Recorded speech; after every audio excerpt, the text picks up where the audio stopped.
It was just lap 20 last year in this race when Denny Hamlin got overtaken by the race leader.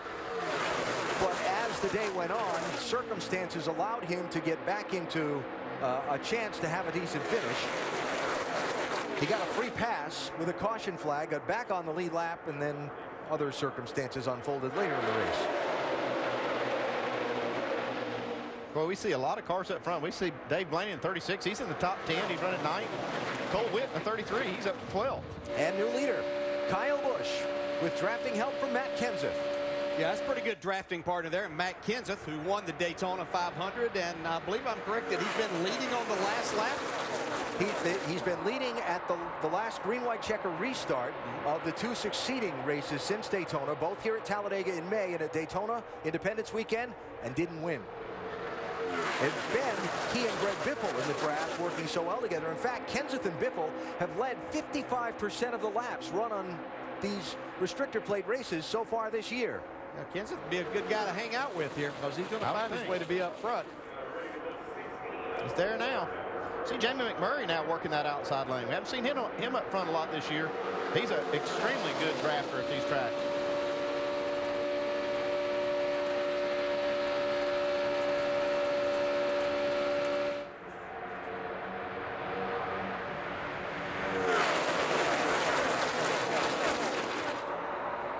And Andy, you were talking about guys moving up like Blaney into the top 10 and so on. That's one of the things that has to make one of these Talladega races at times frustrating for both driver and team is you'll go to the front, you'll go to the back, you'll go to the front. Oh, trouble. Yep, there we go. Carl Edwards. Cole Witt. Yeah, he got hit, I believe, by Casey Mears right there. There was contact between the two. He had been running 10th right before that happened. Just make sure you got brakes. Got brakes. It knocks the toe. The toes knocked a little bit. Chains are. Yeah, he's got a lot of damage to that right rear quarter panel too. I mean, basically gone. Here first. Get the fenders clear of the tires. They have some work to do on that car. But I tell you, that 33 car hit hard. Window net down for Cole Witt. That's his signal to the safety officials that he's okay. Yeah, I've been watching Cole Witt doing a nice job moving his way forward, and just at glance and saw that he was in 10th as they completed that last lap. See, Logano got a part of this also.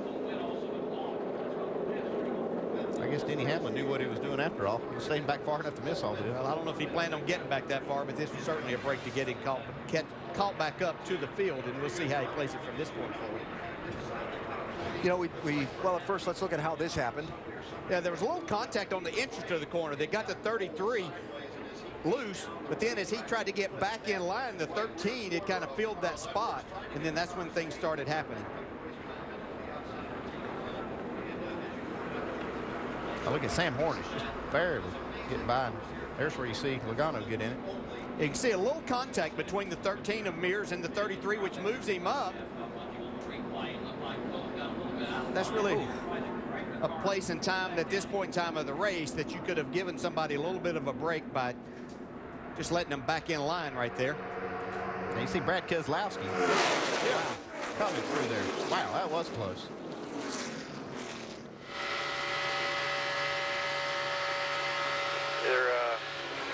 A couple of cars have really lost the draft. Go right in front of you. Come on. Come on. Let's go low, go low, go low, go low, go low, go. Stay outside. Outside 29. Caution is out. Pit stops under the caution. Mike? And Kyle Busch in on pit road. Car very good. They're going to do fuel only on the 18 car. Let's go to Vince Welch. It's just fuel only for Dale Earnhardt Jr. No tires at all, Doc. And McMurray down the right side, the one car, they're going to be fuel only. They said wait on him, wait on the crew chief to go. One can of gas, and McMurray is down and away.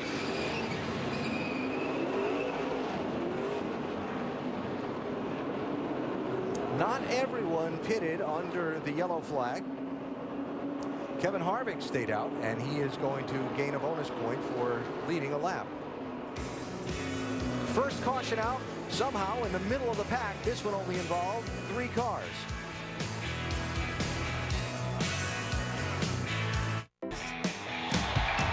Gentlemen, start your engine!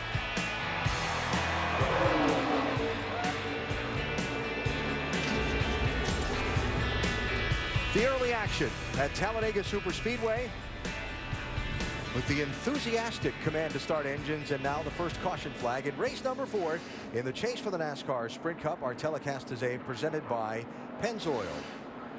The Good Sam 500 at Talladega. Race fans, check out NASCAR.com/RaceBuddy and watch coverage live today by following your favorite drivers for free with 8 live camera views.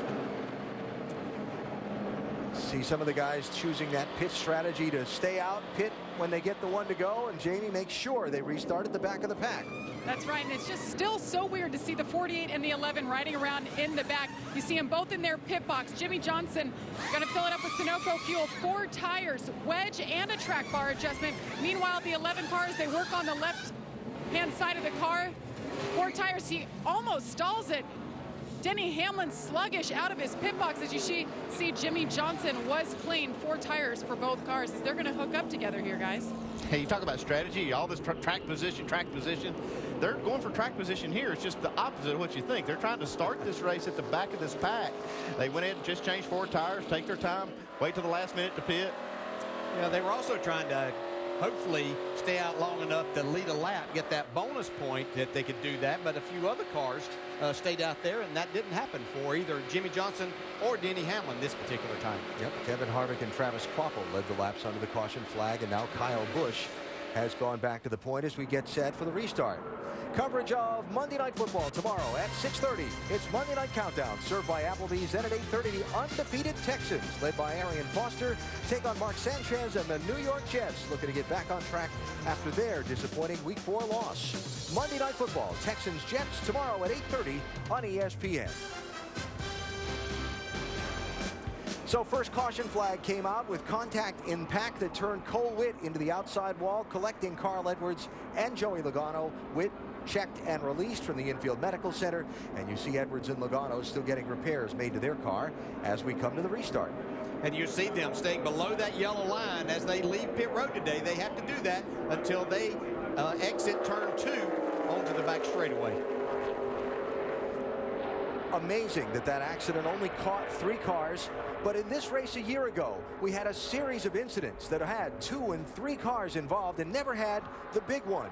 In the May race this year, we had 2 big wrecks that claimed a number of cars, so we'll see if we're going to be on the small and scattered program or the large damage totals all at once. Yeah, I don't know how that first one just involved 3 right there. Some drivers did great jobs of avoiding all of that. Kyle Busch saying to Casey Kane, come on, time to go.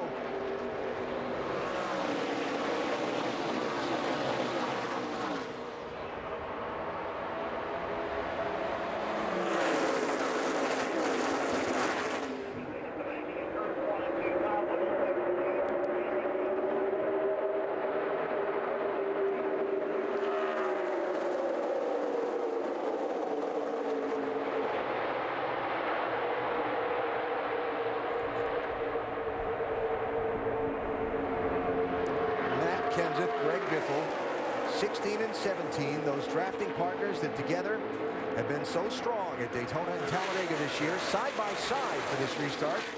See if they can find a way to get nose to tail. Yeah, totally different here. Last few times where we saw the tandem, everybody having to have a partner getting hooked up. This is more pack. They'll use each other for a lap or 2, but we're going to see more of the pack, and as you try to make a change as far as the position going forward, you need someone to push you, but not like what we were seeing before.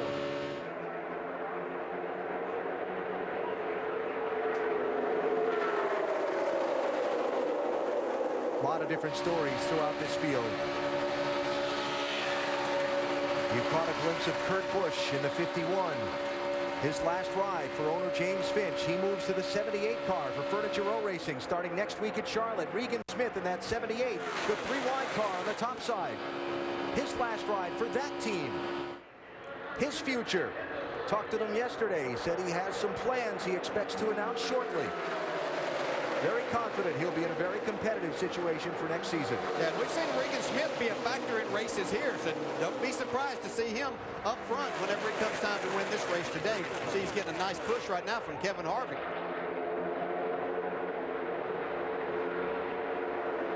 There are both Kurt, 51, and Smith, 78.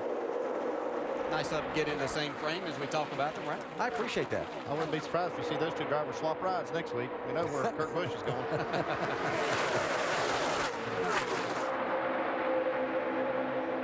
Just haven't seen that third lane up there. We've seen that second lane be able to push forward, especially after they run some laps. Haven't really been able to see this outside lane get going yet. Of course, we haven't seen any of the, what we would consider the faster cars get up there and try to make a move like that yet. So Matt Kenseth and Dale Jr. draft to the first and second positions.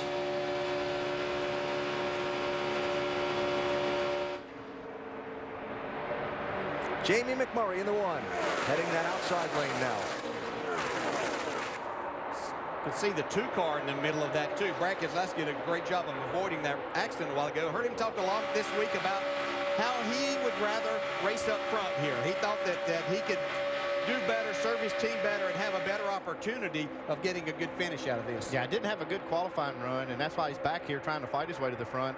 Being pretty methodical about it. Like you said, he made a really good move to stay out of that last wreck.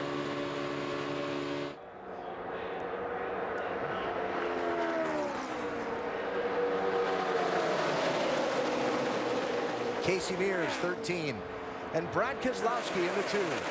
Championship leader who saw that wreck happen right in front of him.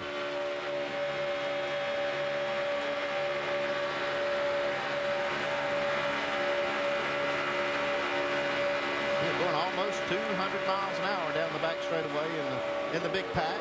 The C-Speed's just a little quicker than that if they can really get hooked up in a tandem, catching another group. Now the lead pack coming up on Carl Edwards' car. Carl went to pit road just as the field took the green for the restart. Let's see how Keselowski is working the throttle a little bit. In that traffic, you have to do that. But he's having a pretty strong run so far, Vince. That's right, Andy, and he's right where they had planned on being. Paul Wolfe, the crew chief, saying they would prefer to run in the front all day long, although just before that yellow that involved Logano and Edwards and so forth, he was saying, Keselowski was, that he felt like things were getting a little shaky up front, was thinking about dropping back, and then the yellow came out. So he's keeping himself up in the front position so far. It's what they had planned on all day. We'll see how that develops. Well, you're certainly right about things were getting shaky, but they got shaky right in front of him. Yeah. He wasn't getting to the back fast enough there, but you can see he kind of left a lane open there in the middle and losing some spots right now. Reminder, stay tuned for NASCAR nonstop coverage during the second half of today's race, presented by Pennzoil. Won't miss a second of the action.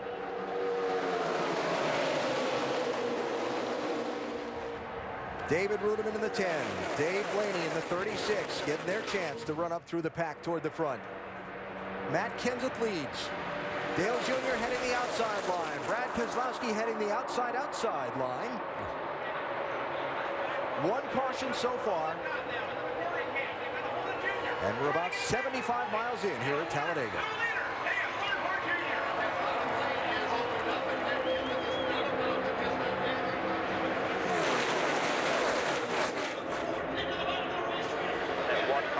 There, the 1 car will let you go. Not a real big run behind him. 17 inside by himself on the line. He's on the yellow line.